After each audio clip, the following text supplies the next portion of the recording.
Hi everyone, Darren here. Happy Super Bowl Sunday to my American friends, by the way. Well, I want to thank everybody for their support with the Hubcap Comedy Festival amateur stand-up contest.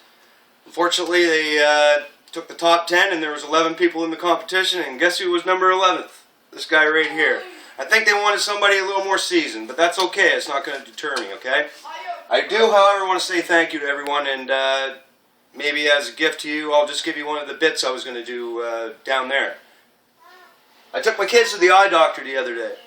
There's a fun place, isn't it? As boring as the dentist without any of the parental anxiety that we feel for teeth getting drilled on and things like that. Let me just stop right here and say we have a wonderful eye doctor. Great customer service. They really understand our family's needs, and they do a wonderful job. However, they're not really built for kids. Throwing a few Dora the Explorer books and an old Leapfrog Explorer out on the table is not really making it kid-friendly, you know what I mean?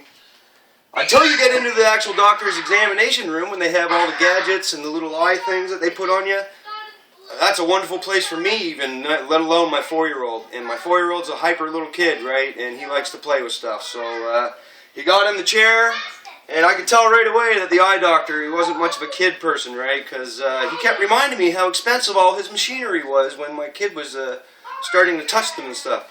First time he said, "Oh, that's a very expensive thing. I just had that serviced. Please."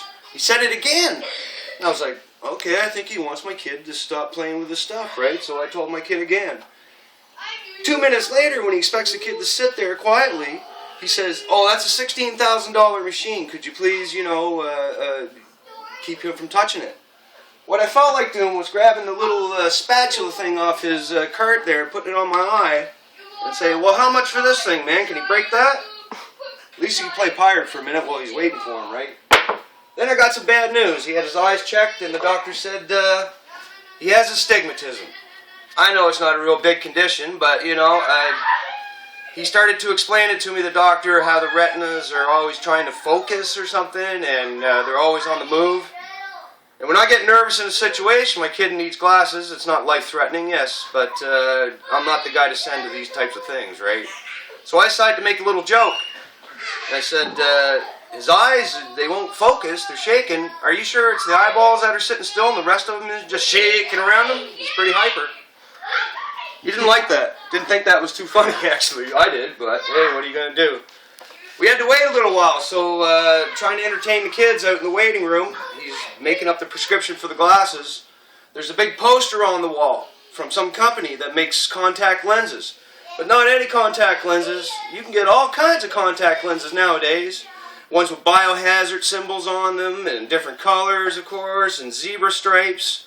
Why you need them, I do not know. It doesn't really serve humanity any purpose. But I'm looking at the poster, just trying to entertain myself. My 3-year-old comes by. My 4-year-old comes walking in. Looks at the poster a minute, and he goes, "Daddy, I want one of those and one of those." I said, "You want a werewolf eye and a Dracula vampire eye. Why?" And he said, "Then I'd be unstoppable." And he ran down the hall going like this, down the doctor's office. Now the parent in me, I realize I have to tell him he's just going to get glasses, right? And he's not going to be walking around the town with vampire or werewolf eyes. But the kid in me wanted to find out what this was all about, where his brain was going. So when he came back down the hallway to make a lap, I looked at him and I said, "Why did you choose one werewolf and one vampire eye?" He looks at me and he says, "Well, I'd never die, would I?" I said, "No, well, I guess the vampires and werewolves live forever." He goes, "Yeah, okay, I like that." I said, "Well, what were the pistols about?" He said, "I'd just like to wear them when I'm in the Old West." He's jumping the train here a little bit, and I decided to keep following him. He said, "Yeah, I want 6 shooters with silver bullets." I'm thinking he's half werewolf, half vampire, man. Those silver bullets might hurt him after a while if he shoots one in his toe. But that's what he wanted. So my kid, to sum up, has astigmatism, thinks he's a werewolf wants to be a werewolf vampire, driving his horse on the Old West open prairie with his 6 shooters on. That's the type of house I have to go live in every day, and that's my trip to the eye doctor. Thanks, everybody.